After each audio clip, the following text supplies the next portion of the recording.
أما بعد فإن خير الحديث كتاب الله وخير الهدي هدي محمد صلى الله عليه وسلم وشر الأمور محدثاتها وكل محدثة بدعة وكل بدعة ضلالة وكل ضلالة في النار.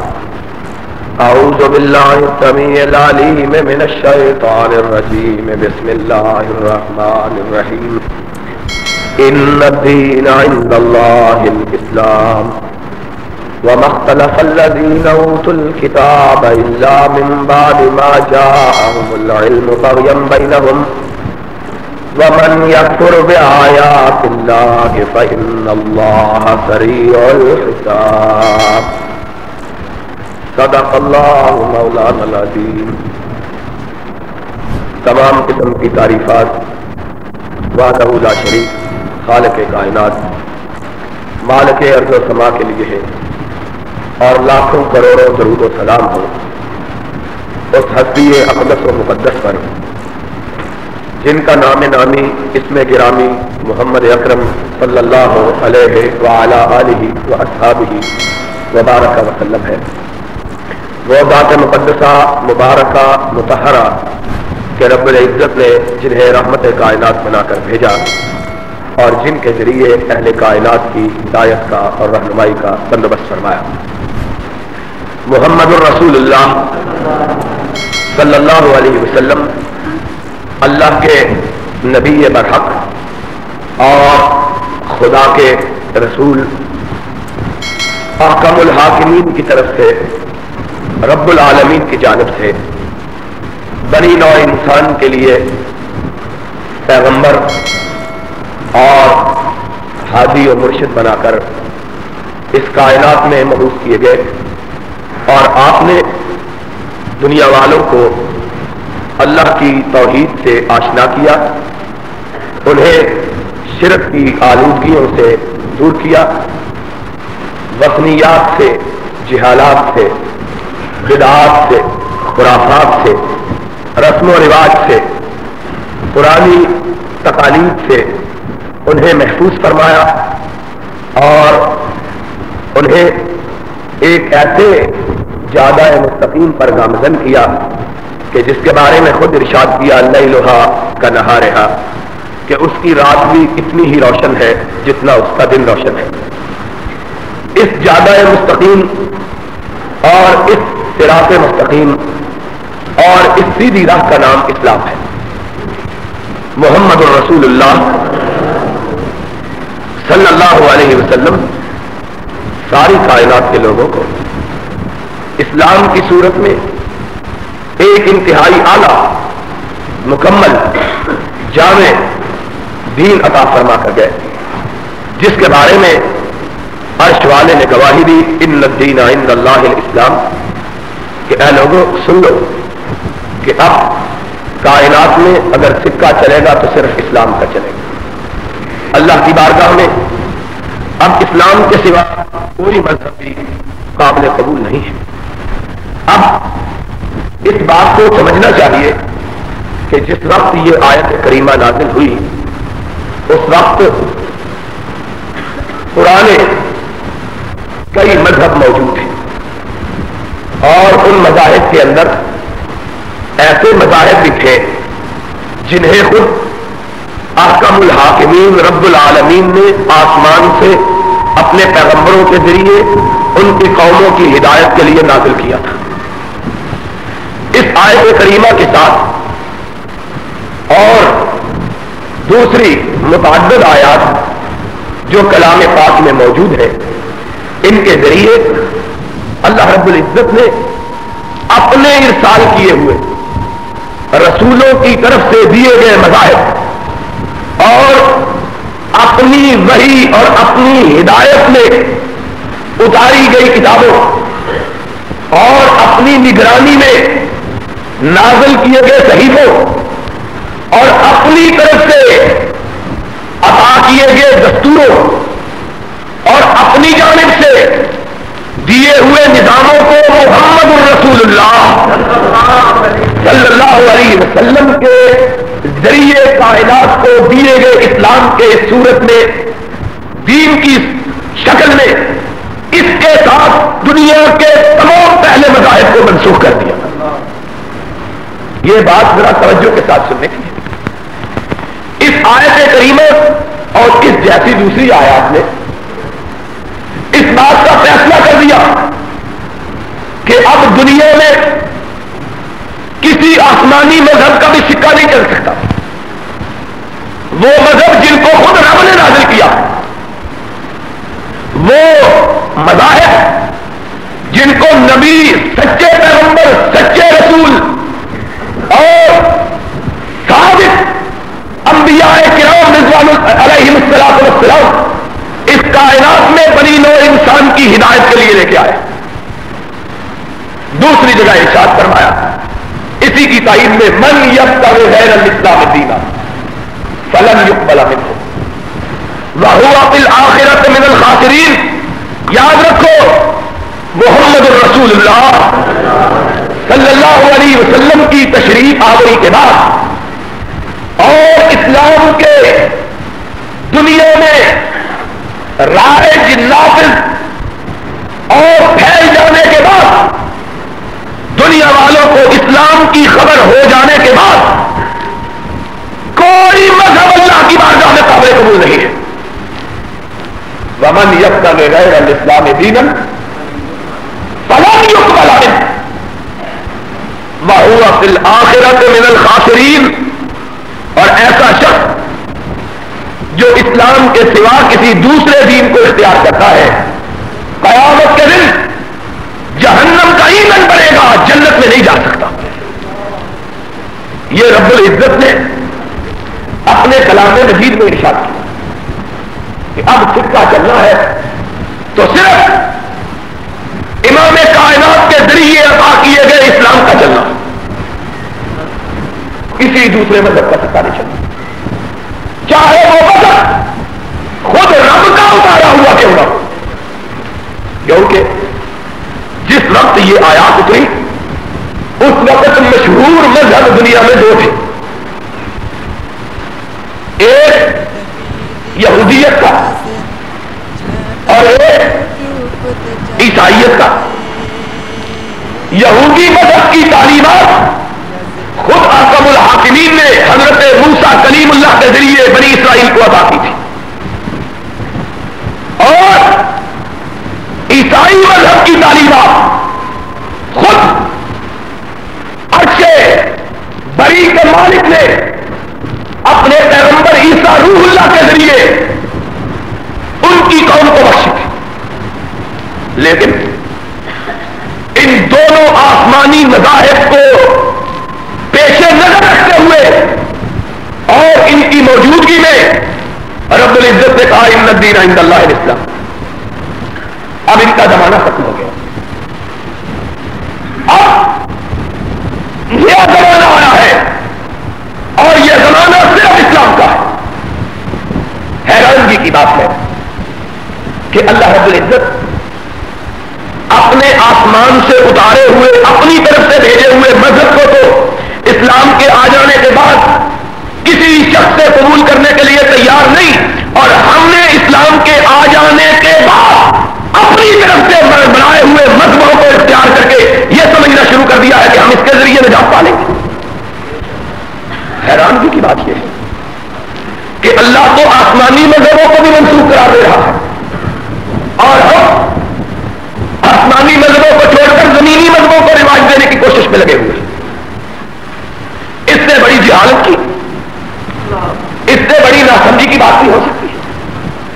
اور پھر مزیدار بات یہ ہے کہ ہم چوری کے مرتکب ہو کر سینہ چوری کے مرتکب بھی ہو رہے ہیں۔ دلتے کہ بکاس کے راہدار، ہماری کیفیت یہ ہے ہم چوری کرتے ہیں اور ہاتھ میں لالٹین پکڑ کے کرتے ہیں، روشنی کے اندر کہ آسمان کا دین تو چل نہیں سکتا، اب زمین کا دین چلایا جائے۔ اور ہم نے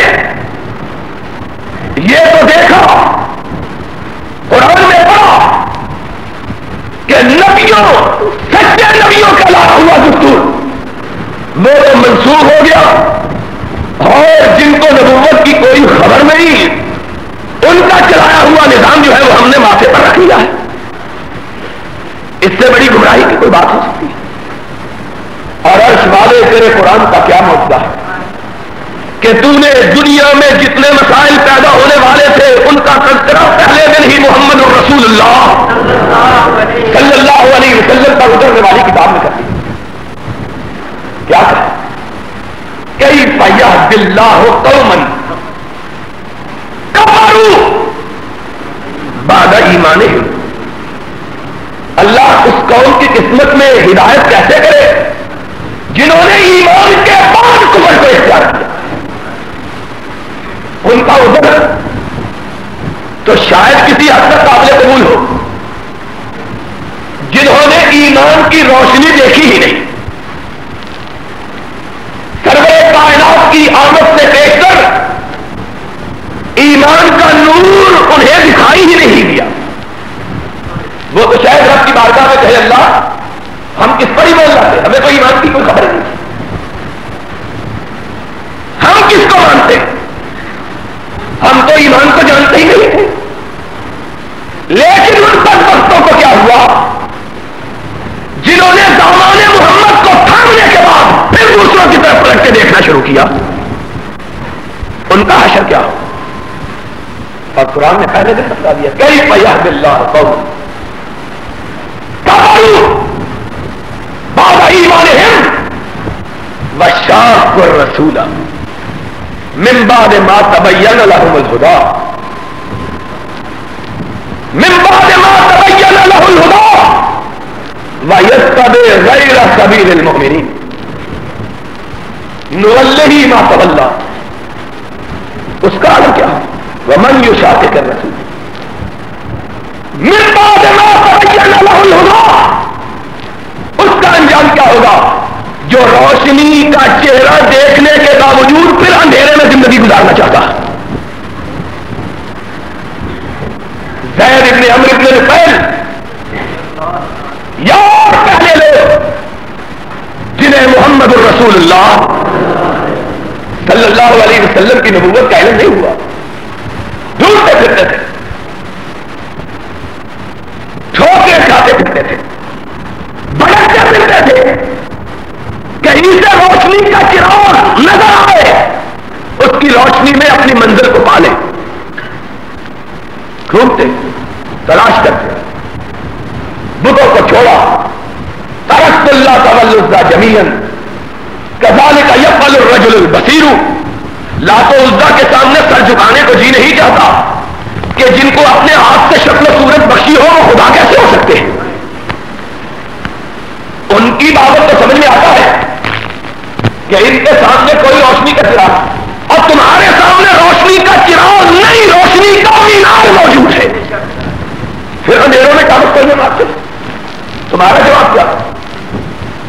من بعد ما تبین له الہدی ویتبع غیر سبیل المؤمنین، تم نے روشنی سے منہ نہیں پھیرا، تم نے جنت سے منہ پھیرا، اپنا رخ جہنم کی طرف کیا، اور ہم تمہیں جہنم میں ضرور پھینک کے رکھیں گے، وَنُصْلِهِ جہنم۔ ہم کبھی سوچے کہ ہم نے کیا کیا ہے؟ آج ہماری بدبختی کا سبب کیا ہے؟ ہماری گمراہی کی وجہ کیا ہے؟ راہ راست سے بھٹکنے کا سبب کیا ہے؟ کیا ہوا کہ محمد الرسول اللہ صلی اللہ علیہ وسلم کی صورت میں روشنی کے مینار کے ہوتے ہوئے ہم اندھیروں میں ٹھوکریں کیوں کھا رہے ہیں؟ اس لیے کہ ہم نے اس کے دین کو چھوڑ کر زمینی دینوں کو اختیار کرنا شروع کیا۔ حیرانگی کی بات ہے، محمد الرسول اللہ صلی اللہ علیہ وسلم کا ارشاد گرامی ہے، آپ نے ارشاد فرمایا لو کان موسیٰ حیا لما وسعہ الا اتباعی، اگر بفرض محال آج اللہ موسیٰ بھی زندہ کر دے.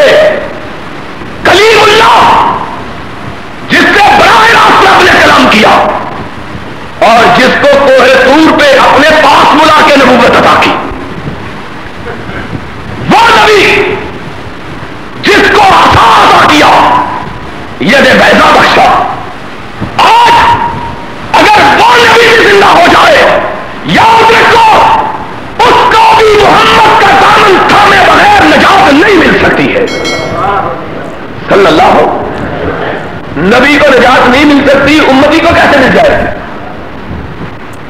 نبی کو بھی محمد الرسول اللہ صلی اللہ علیہ وسلم کی پیروی اختیار کرنا پڑے، اس کو بھی پیچھے چلنا پڑے. ہم نے نبی تو بڑی بات ہے، ہم نے امتیوں کو بھی نبی سے آگے کر دیا.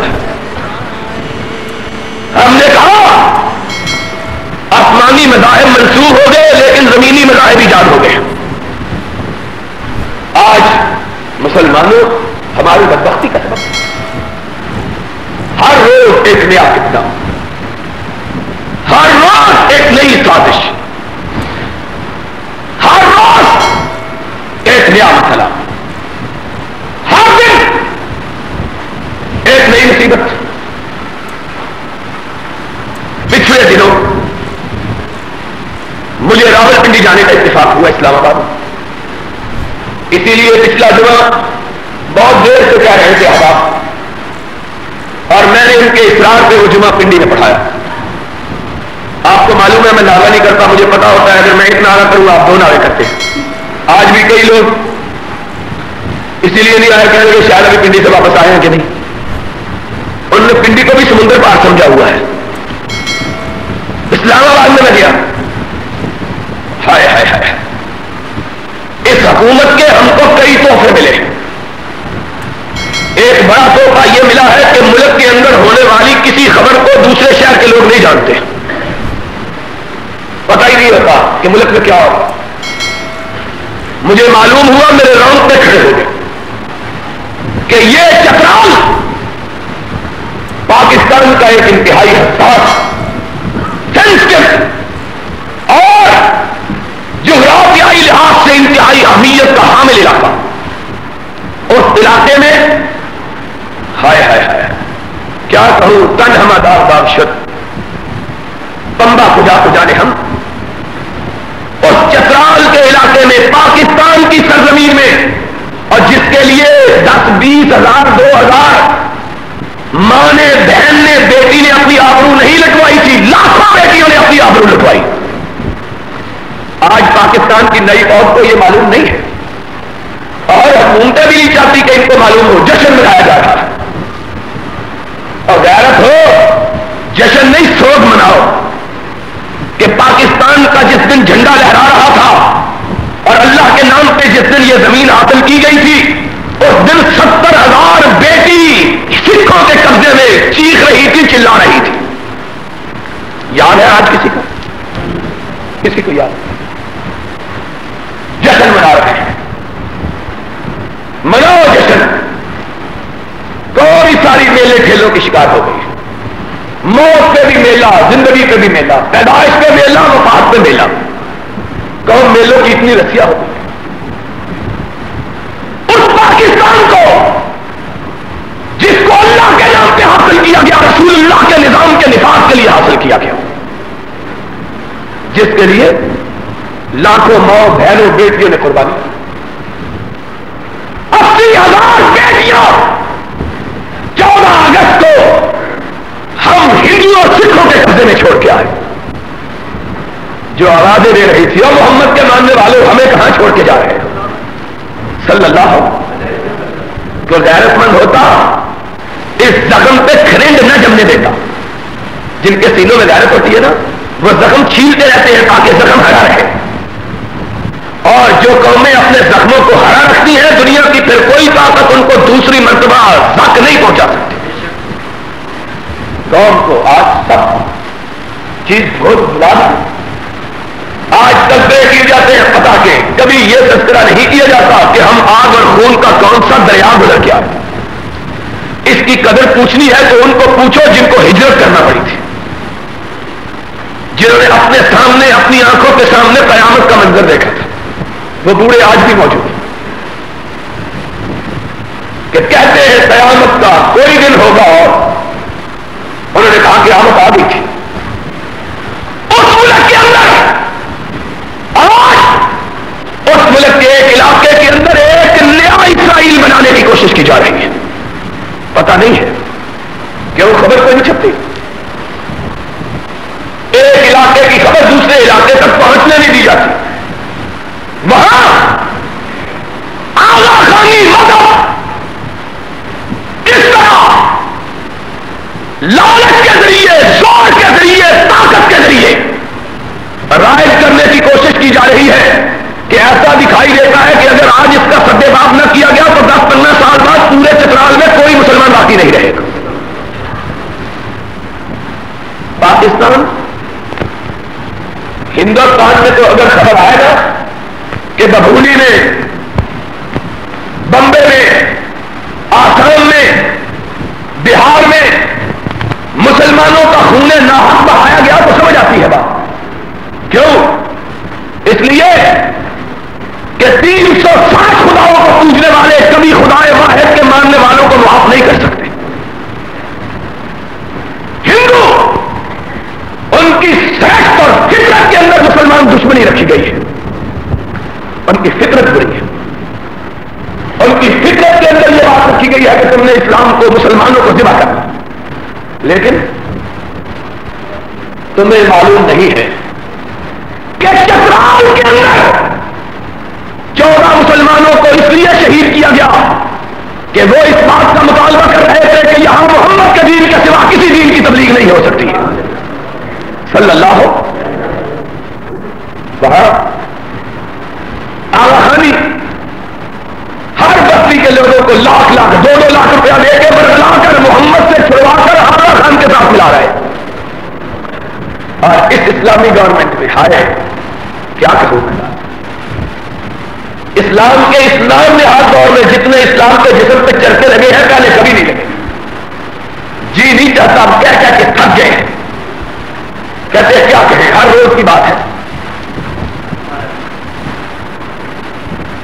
یہ اب کیا روز بات ہے, لیکن جب یہ منبر و محراب پہ کھڑے ہو کے محمد کی غلامی یاد آتی ہے تو پھر حیا آتی ہے کہ قیامت کے دن رب کو کیا منہ دکھائیں گے, کوثر کو کیا منہ دکھائیں گے. اس کے دین پہ دن دہاڑے ڈاکے ڈالے جا رہے ہیں. کیا کہیں گے جا کے؟ مسلمانوں نے کوئی ہنگامہ نہیں کیا, کسی پر حملہ نہیں کیا, کسی کی آبرو نہیں لوٹی. صرف یہ کہا کہ ہم غریب ضرور ہیں, ایمان فروش نہیں ہے. یہاں ہمارے ایمان پہ ڈاکہ ڈالا جا رہا ہے, ان کو روکا جا رہا ہے. یہ تو گناہ کی بات ہے.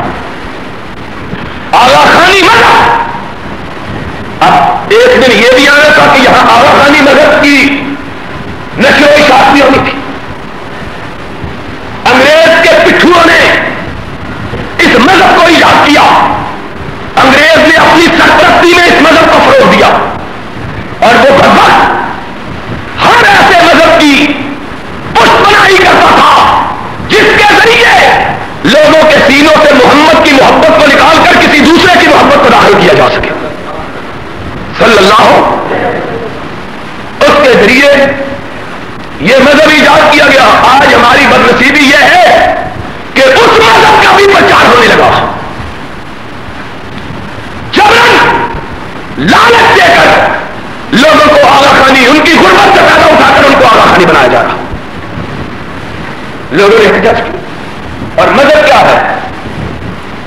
مذہب یہ ہے کہ وہ بدماش, بدکار, لچے, لفنگے جو پیرس کے کلبوں میں جا کے ڈانس کرتے اور یورپ کے ہوٹلوں میں جا کے شراب پیتے اور دنیا بھر میں جوا کھیلتے ہیں, ان کے اندر خدا اترا رہا ہے. یہ ان کا عقیدہ.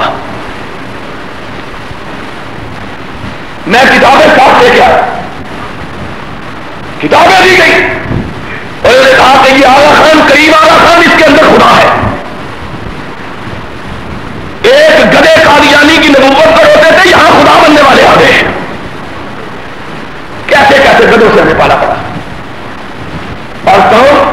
اور ہمارے حضرت امیر المومنین رضی اللہ تعالیٰ عنہ، ان کے دور کے اندر چترال میں پہلی دفعہ آغا خان فاؤنڈیشن قائم کرنے کی اجازت دی گئی ہے.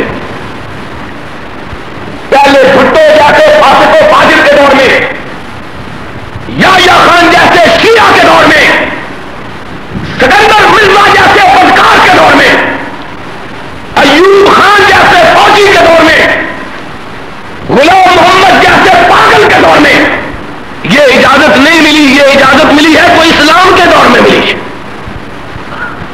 اس غریب علاقے کے اندر آغا خان فاؤنڈیشن قائم کی گئی ہے. خود یہ اسباب مہیا کیے جا رہے ہیں کہ تم جاؤ یہاں دوسرا اسرائیل بنا لو. جرم کی انتہا. اور لوگوں نے جرم کیا کیا؟ وہاں چند لوگوں کو اللہ نے توفیق بخشی، انہوں نے اس مسئلے کا اظہار کیا، اس پر احتجاج کیا. ایک بدبخت نے اپنے ساتھیوں کو ساتھ لے کر ایک مکان کے اندر بند ہو کر برین گنوں اسٹین گنوں سے فائرنگ کی. 13 مسلمان وہی شہید ہو گئے. کوئی قانون ہے اس ملک کے اندر؟ کوئی پوچھنے والا ہے؟ اور اس کے بعد کہ خدا خود گواہی دیتا ہے میرے علاوہ الہ کوئی کائنات میں دوسرا موجود، اللہ گواہی دیتا ہے، شاہد اللہ. اور اللہ کی گواہی کی تصدیق کون کرتا ہے؟ والملائکہ. اللہ کے فرشتے تصدیق کرتے ہیں کہ اللہ کے علاوہ کوئی الہ موجود نہیں ہے. واولو العلم، محمد اور ان کے غلام گواہی دیتے ہیں کہ رب کے سوا کوئی خدا. اور یہ بدکار کہتا ہے میں خدا ہوں. اور اگر کوئی اس پہ احتجاج کرتا ہے اس کو گولی ماری جاتی ہے. خبر تک نہیں چھپتی. کیا کریں؟ آج حیرانگی کی بات ہے کہ اللہ نے تو قرآن کے ذریعے پہلے سارے دینوں کو منسوخ کیا آسمانی، اور آج جھوٹے خدا، جھوٹے دجال کذاب نبی اپنے کذب کے ساتھ اس قرآن کو منسوخ کر رہے ہیں. آغا خان نے اپنے مریدوں میں اعلان کیا، کہا میرے مریدوں سن لو، آج کے بعد میں نے تم سے حج، روزہ، زکات، نماز، قرآن سب چیز اٹھا دی ہے. تم صرف یہ دعا مانگ لیا کرو کہ اللہ جو آغا خان کی صورت میں ظاہر ہوا ہے تو ہمارے گناہ معاف کر دے. یہ دعا مانگنی ضروری. آج اس ملک میں کس کرو پیٹوں دل کو کہ روؤں جگر کو میں، مقدور ہو تو ساتھ رکھوں نوح گر کو میں. آج ہمارے ملک کی بدنصیبی کا کیا کہنا ہے؟ اور میں نے پچھلے کسی خطبہ جمعہ میں کہا تھا کہ مجھے زندگی میں پہلی مرتبہ ڈر آ رہا ہے کہ نہ جانے ہمارے ساتھ کیا ہونے والا. یاد ہے کہ نہیں یاد؟ میں نے کہا مجھے زندگی میں پہلی مرتبہ خوف آ رہا، اور جس ملک میں خدا کی خدائی دجالوں کے ہاتھوں محفوظ نہ ہو، سرور کائنات کی چادر نبوت محفوظ نہ ہو، محمد کی امامت محفوظ نہ ہو، خدا کا دین محفوظ نہ ہو، قرآن کے اوراق محفوظ نہ ہو، اس ملک کا کیا انجام ہوگا؟ اللہ ہمارے گناہ اس کو معاف. ہم کہاں چلے گئے؟ اور کوئی عقل کی بات ہو تب بھی، اور بے عقلو تم ان کو خدا مانتے ہو. لن یخلقوا ذبابا ولو اجتمعوا لہ. اللہ کی قسم ہے اب تو معلوم ہوتا ہے کہ ان سے مکے کے مشرک کروڑ درجہ بہتر تھے. کروڑ درجہ، اربہ درجہ بہتر تھے. انہوں نے ابراہیم اسماعیل کو مانا اور ان کو بھی خدا نہیں مانا. ان کو بھی خدا کیا مانتے تھے؟ ما نعبدہم الا لیقربونا الی اللہ زلفی. خدا نہیں، خدا تک پہنچانے کا ذریعہ ہے. اور ہماری بدبختی کہ ہم نے بدماش بدکار لوگوں کو خدا مان لیا. بدکاروں اور کسی دن میں یہ داستان سناؤں گا کہ ان لوگوں کو جن کا حلال کا ہونے میں کے بارے میں بھی شبہ نہیں، یقین ہے. خود آغا خان، اس آغا خان کے دادے نے اپنی ایک کتاب کے اندر لکھا ہے کہ موجودہ آغا خان کا باپ، اس کا باپ جو کریم کا باپ تھا، اس کے متعلق لکھا ہے کہ جب وہ پیدا ہوا تو اس کی ماں سے میں نے شادی نہیں کی ہوئی تھی، اعتراف کیا. اور اس کے باپ علی خان نے، اس کی ماں نے جب یہ پیدا ہوا تو اس نے اس کا برتھ سرٹیفکیٹ جو بنایا اس میں اپنے متعلق لکھا کماری ماں، جس کی شادی، یہ حلال زادے خدا بن گئے. اور میں کہتا ہوں خدا بننے کے لیے بھی ایسا ہی آدمی کو بے حیا ہونا چاہیے. حلال زادہ بھی کبھی خدائی کا دعویٰ کر سکتا ہے؟ آدمی کو اتنا ہی بغیرت ہونا چاہیے، تبھی تو آدمی خدا کی خدائی پہ ہاتھ ڈال سکتا ہے. اور جب آغا صاحب سے پوچھا گیا تم اتنے بڑے امام بنتے ہو اور بغیر نکاح کے بیٹا پیدا ہوا ہے، 10 سال کے بعد آغا خان نے بیٹے کو بیٹا مانا تھا، 10 سال کے بعد اقرار کیا کہ یہ میرا بیٹا، تو کہنے لگا نکاح نہیں ہوا تو میں نے رات کو مدعا کیا تھا ایک دن. یہ ان کا حسب و نسب ہے. اور ہمارے بزرگ، ہمارے امیر المومنین، ان کا جا کے ہوائی اڈے پر اپنی بیگم صاحبہ کو ساتھ لے کے استقبال فرماتے ہیں. خدا ہمیں سمجھ عطا فرمائے. ہم تمہارے لیے دعا کے سوا اور کیا کر سکتے ہیں؟ اور تو ہمارے بس میں کچھ نہیں، یا دعا کر سکتے ہیں یا بد دعا کر سکتے ہیں. پتہ نہیں وہ بھی رب سنتا ہے کہ نہیں سنتا. اللہ نے بھی رسی بڑی لوگوں کی دراد کی ہوئی ہے، لیکن سن لو ان بطش رب کا، یہ خدائی کا پیغمبری کا دعوے کرنے والے کوئی نئے نہیں ہیں، یہ اسی کی نسل سے ہیں جس نے 1000 برس پہلے کہا تھا انا ربکم الاعلی، میں تمہارا خدا ہوں. اور اللہ نے کہا یہ خدا میرے بندے کے پیچھے آ رہا ہے. ایک طرف بندہ ہے خدا، ایک طرف خدائی کا دعویٰ کرنے والا، آگے آگے بندگی کا دعوے دار، پیچھے پیچھے خدائی کا دعوے دار. چلتے چلتے سامنے سمندر آ گیا، قوم پکار اٹھی یا موسیٰ انا لمدرکون، ہائے موسیٰ مارے گئے. آگے بڑھے تو سمندر کی موجیں، پیچھے ہٹے تو فرعون کی فوجیں. کہاں جائیں؟ کوئی راستہ نہیں رہا. یہ بندگی کا نمبردار کیا کہہ لگا؟ کلا ان معی ربی سیہدین. تم کہتے ہو اب کوئی راستہ نہیں رہا، آگے موجیں پیچھے فوجیں، اور اوپر تو دیکھو کہ رب تو ہمارے ساتھ ہے. رب کا نام لیا، اوحینا الی موسیٰ ان القی عصاک ان اضرب بعصاک البحر.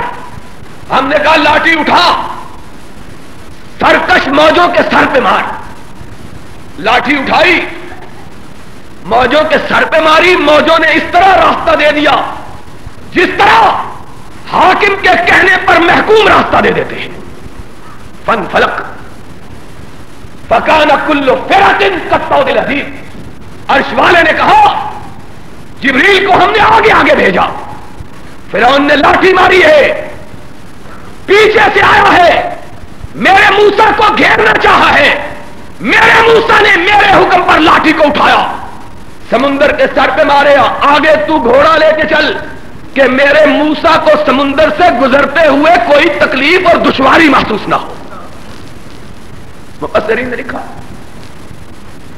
پانی ہٹا، پھسلن تھی، ہوا چلی، جبریل کے گھوڑے نے قدم رکھا، راستہ اس طرح ہو گیا جس طرح برسا برس سے سڑک بنی ہوئی ہے. پھر خدائی کا دعوے دار بھی آیا، ازلفنا ثم الاخرین. موجوں کو کہا چل پڑو، خدا ڈبکیاں کھانے لگا. دعوے دار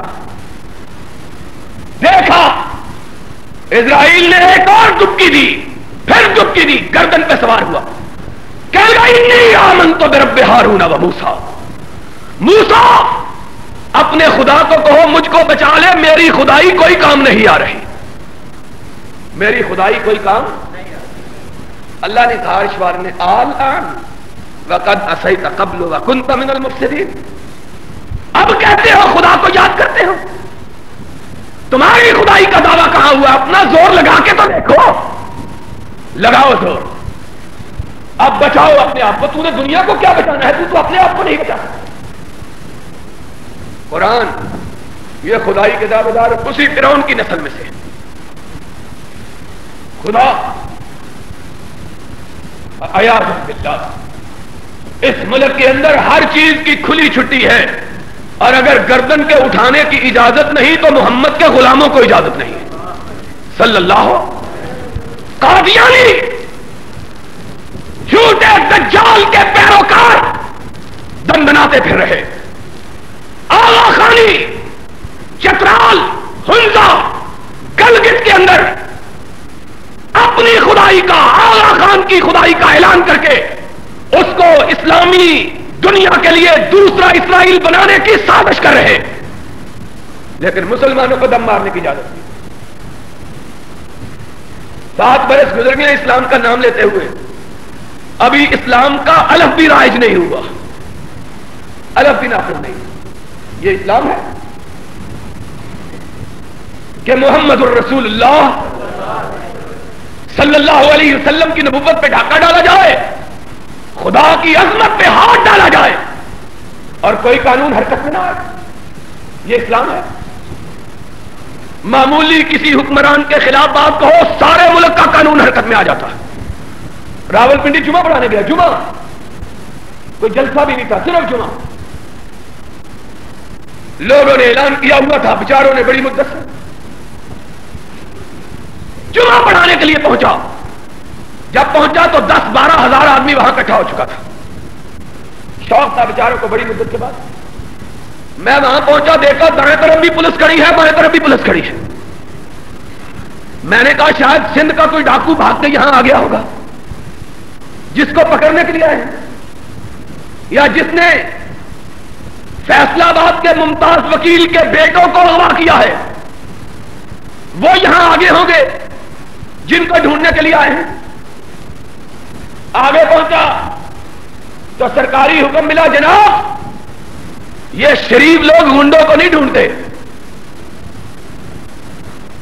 چوروں کو نہیں ڈھونڈتے کہ ان کے ساتھ تو پتی رکھی ہوئی ہے، یہ تو آپ کے لیے آئے ہیں۔ میں نے کہا مجھے کیا ہوا ہے جو میرے لیے آئے؟ کہنے لگے آپ جمعہ نہیں پڑھا سکتے، سارا زور ہم پہ۔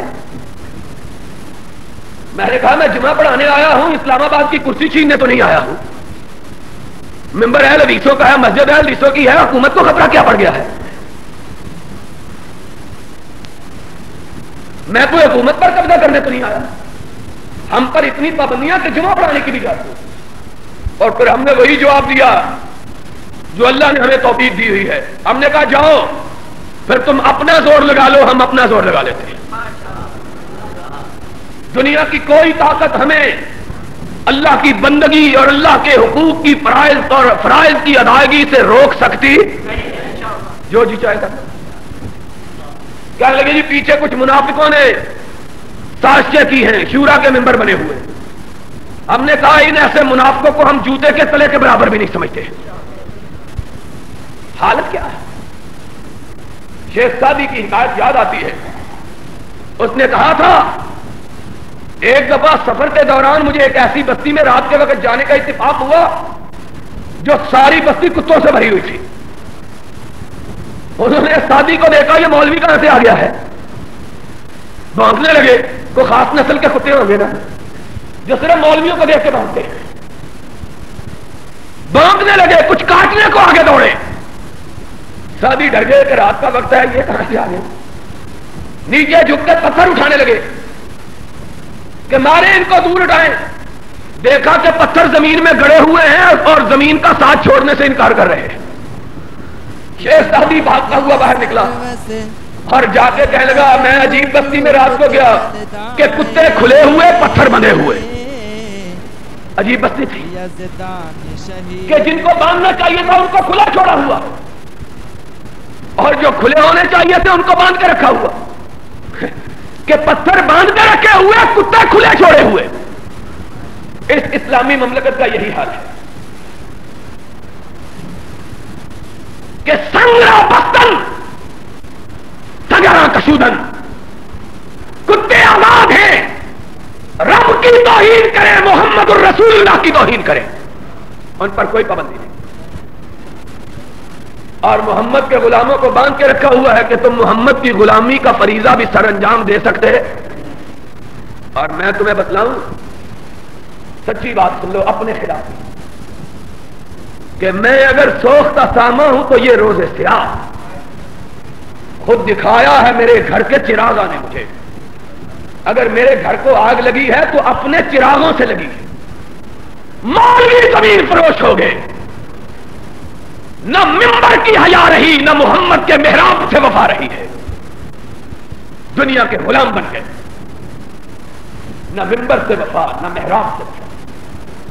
پھر یہ دن دیکھنا نہ نصیب ہوتا تو اور کیا ہو. لوگوں یاد رکھو, عرش والے نے اپنے قرآن میں کہا ان الدین عند اللہ اسلام کے سوا اب کائنات میں محمد کے آ جانے کے بعد اور کسی دین کا سکہ چل سکتا, نہ قادیانیت کا, نہ آغا خانیت کا, نہ اشتراکیت کا, نہ سوشلزم کا, نہ کمیونزم کا. اب اگر بازار میں حکمرانی ہوگی, مسجد میں حکمرانی ہوگی, عدالت میں حکمرانی ہوگی, عساکر میں حکمرانی ہوگی, ایمانوں میں حکمرانی ہوگی, تو مدینے کے لال محمد الرسول اللہ کی ہوگی صلی اللہ. اب دنیا کے اور کسی شخص کی حکمرانی کا جوا ہم اپنی گردنوں میں پہننے کے لیے تیار سن لو. ان الدین عند اللہ اسلام ہی اب چلے, اسلام کے سوا اور کوئی مذہب اور کوئی. اور یاد رکھو جشن اس دن منانا جس دن اس ملک کو اس کے اصلی راستے پر ڈال دیا گیا, وہ دن خوشی کا. آج 44 سال 43 سال گزر گئے ہیں. کیا 38 39 سال 40 سال کے بعد بھی آج ہم اپنی منزل کی تلاش میں کھوئے ہوئے, راستے گم کیے ہوئے. اور محمد الرسول اللہ صلی اللہ علیہ وسلم نے کہا تھا ترکتکم علی المحجۃ البیضاء, راستہ روشن, اور ہمیں راستہ نظر ہی نہیں آ رہا. نظر کیسے آئے؟ آنکھوں کے غیروں کی وفاداری کی پٹیاں باندھی ہوئی ہیں, نظر کیسے آئے؟ ہم نے اپنی آنکھوں کی اپنی بینائی کو خود ختم کیا. لوگوں اگر نجات چاہو, اگر رب کا قرب چاہو, اگر قیامت کے دن ہوگے کوثر سے نبی کے ہاتھ سے پانی پینا چاہو, اگر حشر کے میدان میں رب کے عرش کا سایہ چاہو, اگر سرور کائنات کے ساتھ جنت الفردوس میں ٹھکانا چاہو, تو اس دنیا کو اپنی نگاہوں سے اوجھل کرو, آخرت پہ اپنی نظر رکھو, اسلام کو اپنا رہنما بناؤ, اسلام کو اپنا اوڑھنا بناؤ, اسلام کو اپنا بچھونا بناؤ, اسلام کو پھیلاؤ, اسلام پہ عمل کرو, اپنی اولادوں کو اسلام پہ چلاؤ, خود اسلام پہ چلنا سیکھو. پھر اللہ کی رحمت اس کائنات میں بھی تمہارے ہم رکاب ہوگی, آخرت میں بھی اللہ کی رحمت تم سے ہمکنار ہوگی. وآخر دعوانا ان الحمدللہ رب العالمین.